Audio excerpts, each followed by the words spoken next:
হবিগঞ্জের মাধবপুর উপজেলায় border guard Bangladesh ৫৫ বিজিবির অভিযানে তরমুজের নিচে লুকিয়ে পাচারকালে প্রায় ১৬ লাখ টাকা মূল্যের ভারতীয় জিরা জব্দ করা হয়েছে।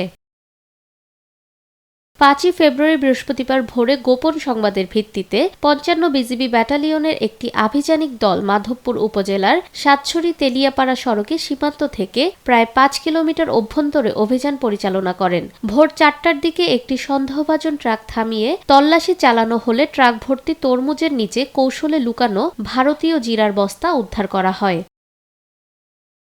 ৫৫ বিজিবির অধিনায়ক জানান, জব্দকৃত জিরা ও তরমুজ দেশের বিভিন্ন স্থানে পাচারের উদ্দেশ্যে নেওয়া হচ্ছিল। উদ্ধারকৃত মালামাল পরবর্তীতে সংশ্লিষ্ট কাস্টমস কর্তৃপক্ষের কাছে হস্তান্তর করা হয়েছে। সীমান্ত সুরক্ষা ও চোরাচালান প্রতিরোধে বিজিবি কঠোর অবস্থানে রয়েছে। আসন্ন ত্রয়োদশ জাতীয় সংসদ নির্বাচন উপলক্ষে সীমান্ত এলাকায় অবৈধ কার্যক্রম রোধে এ ধরনের অভিযান অব্যাহত থাকবে বলে জানান তিনি।